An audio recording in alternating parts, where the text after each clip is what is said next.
So, ladies and gentlemen, when we look at hockey history, there's many trivia questions that either not asked or not decided upon until someone like me brings it up.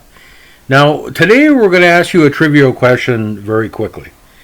Now, you know that Ray Bourque was a number one draft pick for the Bruins. How did he become a number one draft pick for the Bruins? And was it their draft pick or somebody else's?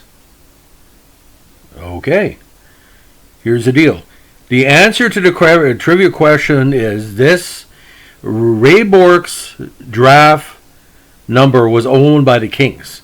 They traded it to Boston for this player. Who was the player? Was it Greg Shepard? Was it Bobby Schmatz?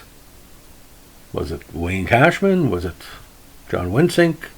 Dwight Foster? Okay, here's another hint to the question. He was a number one goalie for the Boston Bruins in the year he was traded. If you're thinking Jerry Cheevers or Jules Gilbert, you're totally wrong. Well, I'm going to leave you off the hook.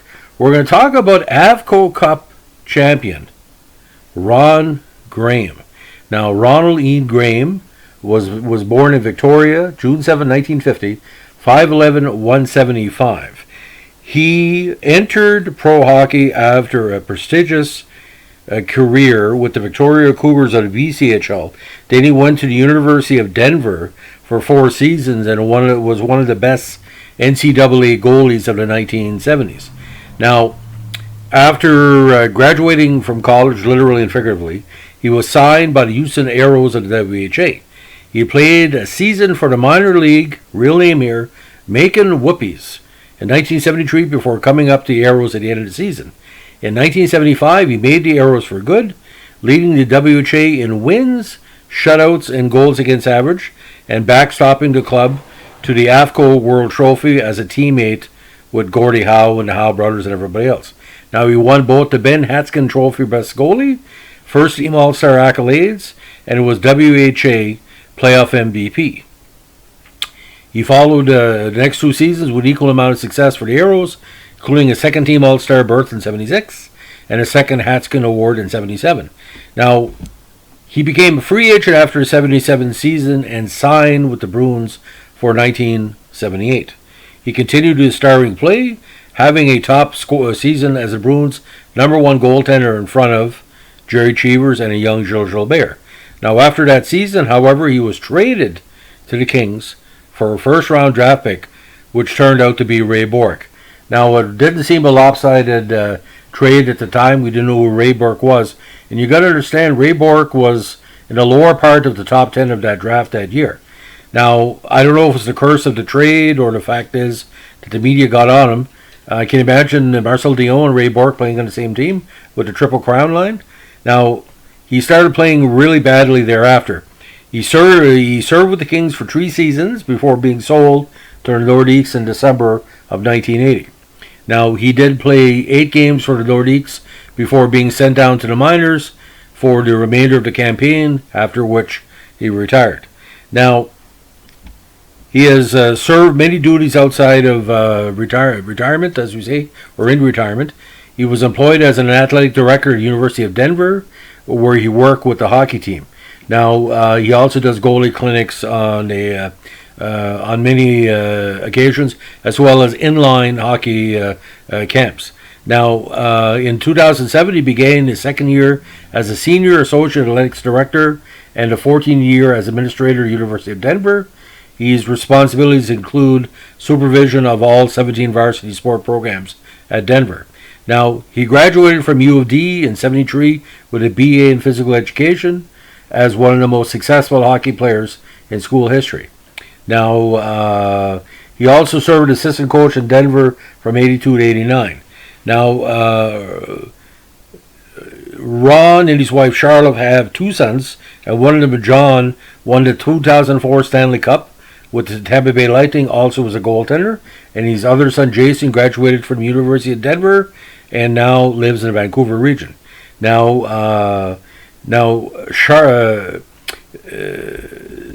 John and John are the only mother-son combination to have their names engraved on the Stanley Cup. because Charlotte as well was a member of the Avalanche executive management during their 2000 Stanley Cup season. So quite a family impression.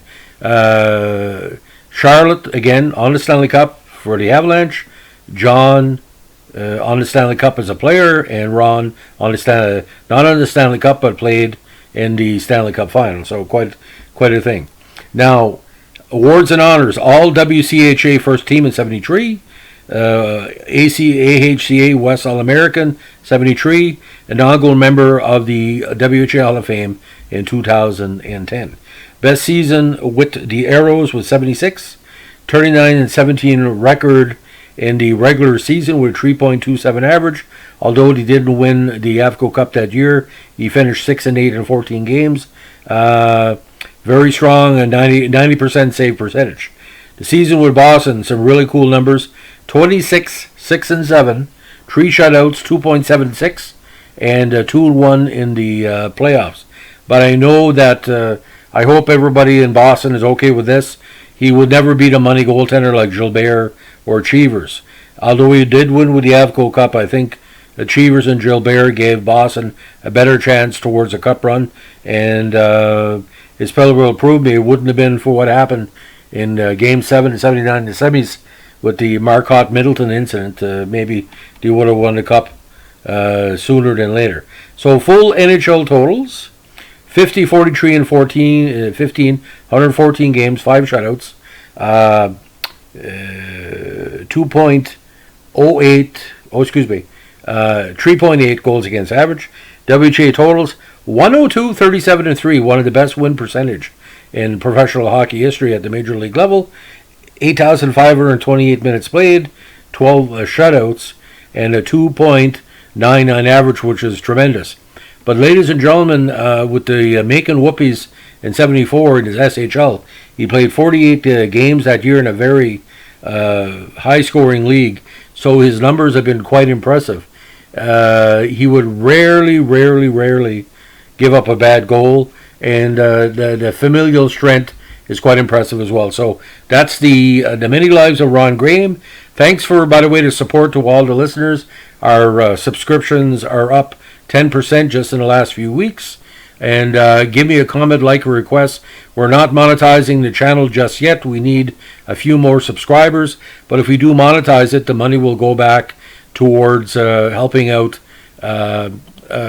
hockey research and history charities, like donations to universities, if we can, in Canada and the States, that research the history of hockey. Usually there's fellowships you can give, bursaries to researchers. That's the goal down the road. I'm not here to make money. I'm here to keep the legends alive, like Ron Grahame. Have a good day. Bye.